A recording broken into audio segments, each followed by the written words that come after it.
Hey, it's Erik Larson and Gunnar Larson. We've built the recreation of the Soviet offensive against the Mannerheim Line in December of 1939. This is the first time the Soviets actually reached the Mannerheim Line. They didn't think they would meet with much resistance, but they took 3 experimental tanks. The SMK, the T-100, and the KV to try and see if they could break through. They expected they would have very little resistance. There was nothing the Finns could really do to stop those larger tanks. They didn't have the caliber weapons to knock them out, and they hadn't invented the Molotov cocktail at the time. They didn't get those till about a week later. So this is bunker SK5 and SK6 on the road from Leningrad to Viipuri. They thought they would break through here and drive into Helsinki and take Finland. They weren't able to do it because they met some Finnish resistance they didn't expect. So these actually have full interiors.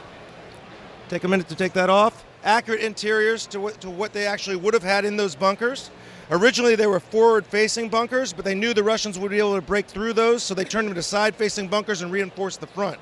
They were armed with water-cooled Maxims, so they had to have hot water tanks inside the bunkers to keep the Maxims running, so they would run a stove all the time. Both bunkers have their complete interiors intact. That's incredible. I love how you're able to build the landscaping just right on top like that. Yeah, it was important. I wanted people to see the actual defenses as they were, because not a lot of people know about the Mannerheim Line. We hear about the Maginot Line, we hear about the Siegfried Line, things like that, but this played an important part of history that not a lot of people know about.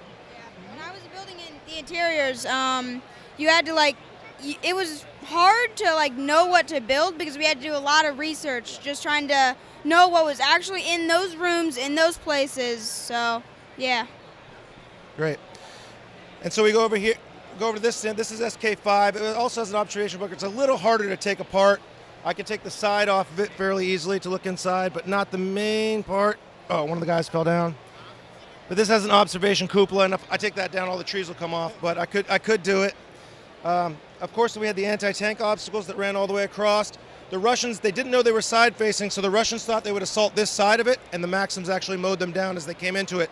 The tanks advanced about a mile in and had to stay overnight because they had no infantry support, and they came back the next morning. They wouldn't break this part of the Mannerheim Line until late February of 1940.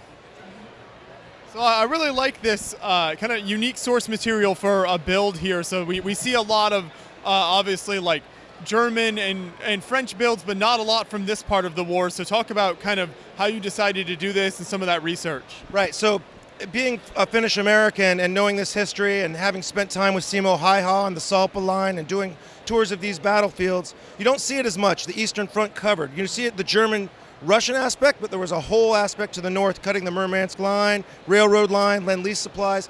Finland did a great job of balancing, staying. They fought against the Russians, they fought with the Germans, then they fought against the Germans in Lapland to try and keep their country whole.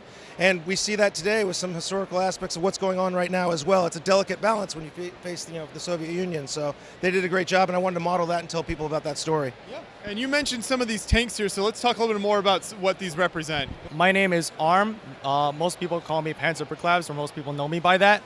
I built the KV-1, the SMK, the T-100, the T-28, and the T-26. Okay. So these are some kind of lesser known takes from kind of World War II, broadly speaking. So talk about kind of the inspiration for these, kind of what were the source images like in your research to build these? So I actually use the online game War Thunder. Do you know War Thunder? I use that for having a 3D model in front of me to look around and try to replicate a lot of the angles as best as I could. The scale of all of these vehicles are 1/45th, and as in terms of blueprints or any inspiration, that all came from looking up the blueprints online somewhere, Googling the images. There are not too many historical images that I found, but using the limited materials that I could find, I made these work. Yeah. Yeah, and they look fantastic here. Now, one thing that obviously stands out is the coloring on it, because you've got that green mixed with the white. So how did you kind of mix those colors in? The camo scheme for them was mostly driven by the availability of the colors of some of the bricks. Some bricks are available in only white and some are available in green. And I tried my best to replicate some sort of striped or spotted pattern. I don't think they came out too perfect because the door handles that I used for the sides, for example, only come in white, but given the limited availability of dark green, I think I did the best that I could. Originally, I hadn't seen a snowscape this wide, but I knew I had to lay down snow. I wasn't sure about using studs up or if I should do tile. And he said, once we started to commit to it, let's just go all tile. So it was interesting figuring out the sloping, figuring out how you had to indicate where the road actually ran versus where the train was to the side. So we just worked all the different Lego slopes in that we could and tried to get the feel of the actual terrain using tile rather than actually having studs to try and give it that snow effect.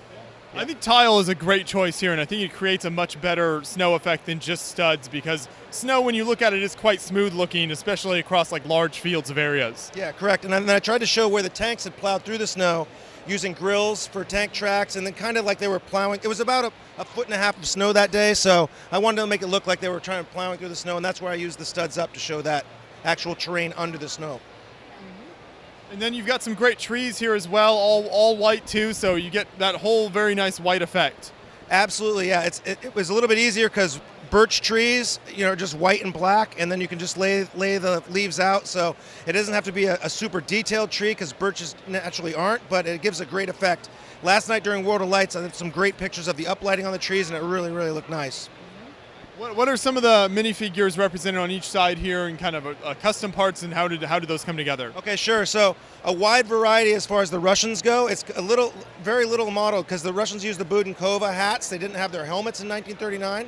They wouldn't realize till later that they needed a different kind of headgear. This is basically still from the Russian Civil War. So I used BrickFair because he did a lot of the cloth capes and a lot of other different companies as well. Kind of mixed in from the Russian releases. And then I had Budenkovas made from Tiny Veterans, and I painted those up with a red star on the front so people kind of knew the indication that it was a Soviet attack. So Russia's not as covered as much as the Allies are on the Western Front, so it was hard to source the parts, but there are places out there you can find them. And then talk a little bit more about some of the defensive fortifications out here. You've got this great technique using Lego chain pieces. Yeah. So we wanted to replicate barbed wire using Lego. So we twisted the chains and then used the post to do the cross pattern that they actually did on the defenses. And then for tank traps, they had a large tank trap along the front that the tanks would drop into that they wouldn't see as they were coming across the terrain, and they would drop into it hopefully and get caught. And they ran a barbed wire strand through that as well. So the Finns had developed all these defenses right before the war began so they could surprise the Russians, and these defenses wouldn't be on the maps that they had. So there was a full-on countrywide effort to come to the front to build these defenses in the year before the Soviet Union actually invaded. They knew that it was in the works. And this is quite a sizable build here. Do you have any idea how many pieces are in the layout? Absolutely no idea. We built the bunkers, and it expanded and expanded and kept going, and then we said, okay, we got to stop. That's where we're at as far as tile goes. So I'm not sure how many pieces, but it's got to be a lot for sure. What was the setup like at the show here? Is this all built in kind of different sections? How did that come together? We lived near enough to the show that we were able to bring this on a piece of plywood and actually drop it into place. The trees, of course, are so fragile they fall down, but we rebuilt it once we got here with all the details. But luckily, we were able to slide this one all together in the back of a U-Haul. Otherwise, we would have never made it. So luckily, we live close by. As you were working on all this landscaping, what were some of the pieces that you found worked really well to create that snow effect in terms of like slope pieces and tiles? Were there a few specific pieces you found you were using a lot? Yeah, absolutely. The curved slopes actually look good through here. And then at the last minute, I got these. I wish I had more of those. I would have rounded this off more, but they actually poured gravel over the front of it, so I was okay with that. But absolutely the long curved slopes and just randomizing how the slopes come in so you look at the terrain with just using slopes and then tile. I didn't think the large white plates looked great. I like the smaller Lego pieces, but I used that for the road. I thought that gave a sense of flow of where the road would have been underneath the snow. So there's a lot of white, so it wasn't hard to get the white, and it's not, so you can find it, you just have to randomize it, and try and duplicate what was actually there. Yeah, well, this is fantastic work here, so thanks for all your research and bringing this out to the show. Absolutely, thank you very much.